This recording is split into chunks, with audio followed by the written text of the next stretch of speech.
네, 여러분 안녕하세요. 뉴스입니다. 이재명 대표가 어제 매불쇼에 출연을 해서 그동안 겪었던 일들에 대해 본인의 생각을 솔직하게 털어놨는데 이리 보고 저리 봐도 역시 이재명은 감동 그 자체입니다. 특히 지난 체포동의안 가결을 두고는 예상한 일이었다.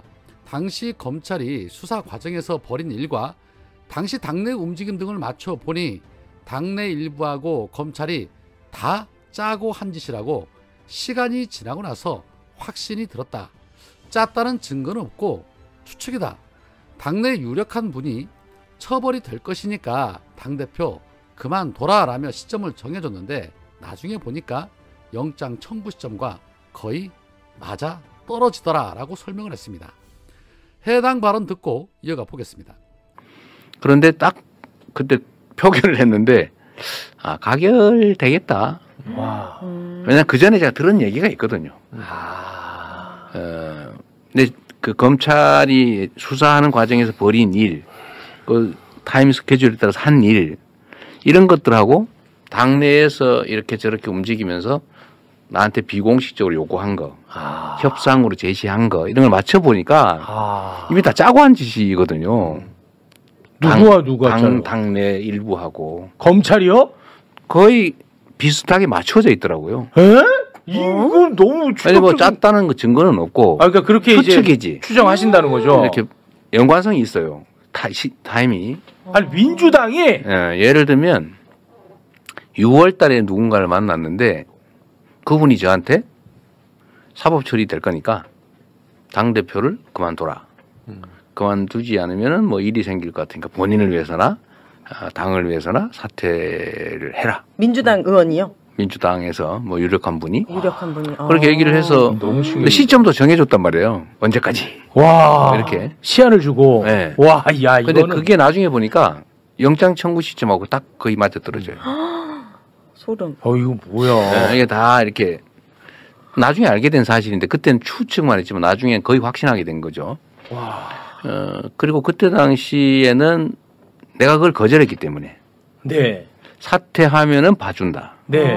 사퇴 안 하면은 영장 동의해서 구속시킨다. 그래서 저희는 그럼 구속되면은 내가 옥중에서라도 내가 사퇴하지 말아야지 뭐 이런 계획도 다 짜고. 와 대단하시다 진짜. 파워 J 스타일. 아니 그러니까 진짜 대단하셔. 그거를 이제 왜냐하면 A안 B안. 네. 만약의 경우에 안 다 해놓고 우리 최고 지도부들하고 다 의논해서 비상사태가 벌어질 가능성이 높으니 그때는 이렇게 하자 뭐 이런 거 다 해놓고 했는데 가결된 거죠. 예상한 대로.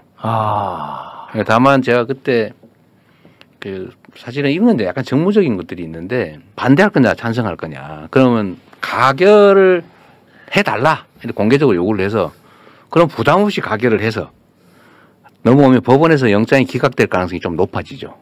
왜냐하면 국회가 내가 요구해서 가결한 거니까. 그런데 반대로 내가 부결해 주세요. 근데 가결이 돼버리면 영장 발부 가능성이 훨씬 높아져요.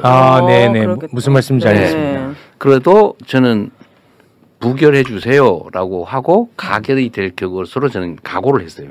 근데 왜 그렇게 했느냐? 그건 뭐예요? 그러면 이 가결한 규모가 드러나잖아요. 누가 가결을 했는지가 드러난다고요. 네. 그런데 만약에 가결해 주세요 해서 전원이 동의를 해버리면 가결한 사람이 드러나질 않잖아요. 전략가시는. 아니 그거 드러나서 뭐 하시려고 그랬어요? 책임을 물어야죠.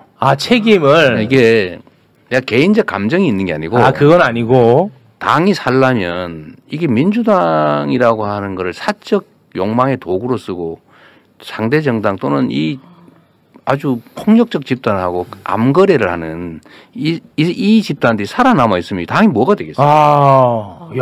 그래서 저는 구속 가능성이 높아지는 걸 감수하고 부결 요청을 해서 가결 동의자를 최소화하고 거기에 대해서는 우리 당원과 국민들이 책임을 물을 거라고 본 거예요. 진짜 그렇게 생각하신 거예요? 사실은 우리 같이 상의한 사람 다 있어요. 그래서 결국 그렇게 됐죠. 그렇게 됐죠. 제가 그들을 구체적으로 제거하지 않았지만 결국은 행위에 대해서 책임을 물어야 책임을 지는 게 이게 민주적 정당이죠. 네, 역시 이재명은 다릅니다. 자신을 희생할 각오까지 하면서도 그는 민주당을 지키고 민주주의를 지키려고 했습니다. 결국 그로 인해서 100%는 아니지만 당원들이 그에 대한 책임을 물었고 일부는 정리가 돼서 당원이 주인인 정당으로 다시 거듭난 정당이 바로 지금의 민주당이다 라고 할 수 있습니다. 그러나 아직도 갈 길이 먼 듯합니다. 이 이재명 대표의 인터뷰 이후에 비명계가 아주 난리가 났습니다. 당장 대표적인 비명계 전직 모임인 초일에는 이재명 대표의 발언을 막말로 규정을 하고 사과를 요구했습니다. 초일에는 입장문에서 이재명 대표가 아무런 근거도 없이 동료 의원들이 검찰이나 국힘과 내통했다고 한 것은 동료에 대한 인격 모독이고 심대한 명예훼손이다.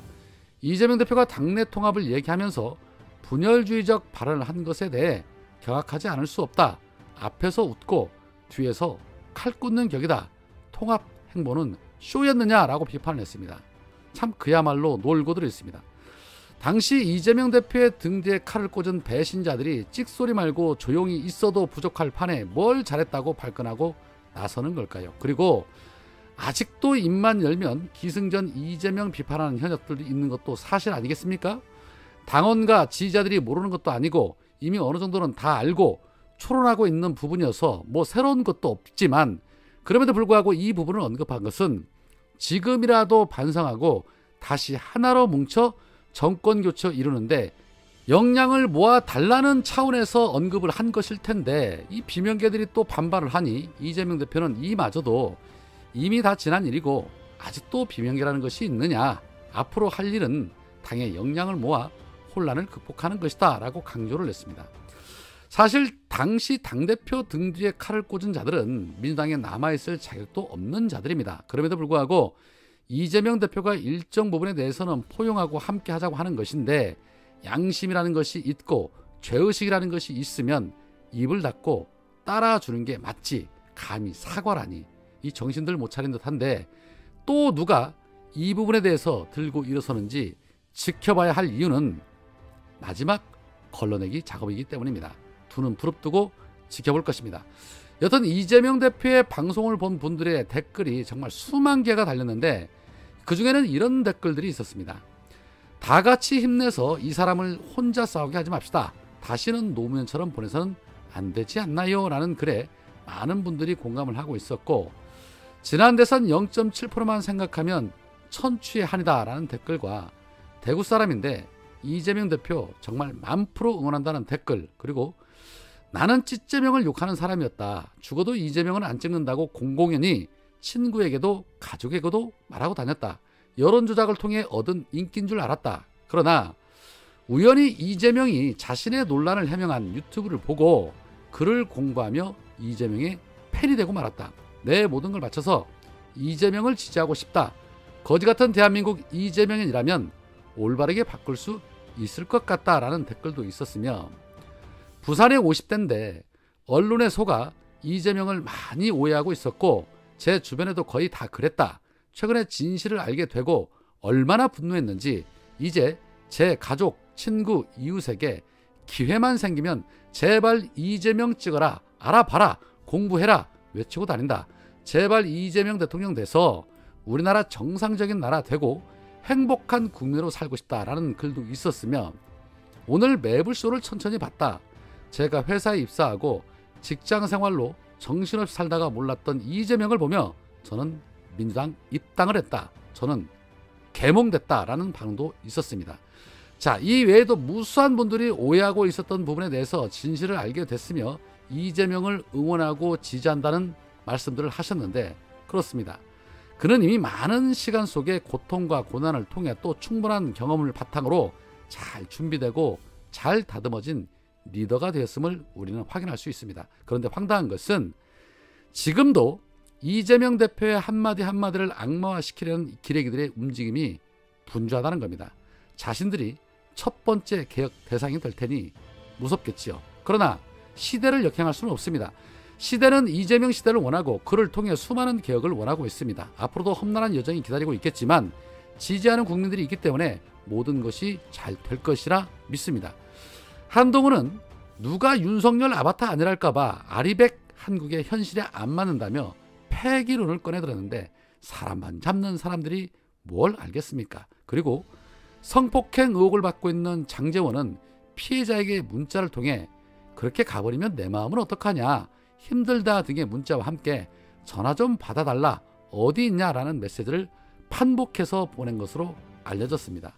뭔가 매달리는 듯한 분위기임을 알 수가 있는데 천하에 잘 나가던 장제원이 이런 문자를 보냈다니 그저 놀라울 따름입니다. 수사에서 진실이 드러나겠죠. 이재명 대표는 언제 가장 행복했을까요? 해당 발언입니다. 뭐 집착이 좀 많이 줄어들고 또 이해하는 면이 폭이 넓어진 것 같아요. 어쩌면 인생에 대해서도 삶에 대해서도 그렇고 상대에 대해서도 좀 더 폭이 넓어진 것 같습니다. 요새 제가 정치인들한테 정치를 하면서 행복하십니까? 정치인이 행복해야 돼요. 그런데 제가 보기에는 일부러 지옥을 만들어가지고 그 지옥 안에 일부러 들어가서 지옥의 고통을 스스로 겪고 있는 것 같더라고요. 내가 행복한 삶을 살아야겠다. 제가 행복한 삶을 사는 방법은 인정받는 거예요. 물론 이제 인간의 본능 중에 하나이기도 합니다. 인정 욕구라고 하는 게. 저는 그때 행복하거든요. 존재를 인정받을 때. 왜 사니가 아니고 참으로 유용한 사람이다. 라는 얘기를 전 들을 제가 행복하니까.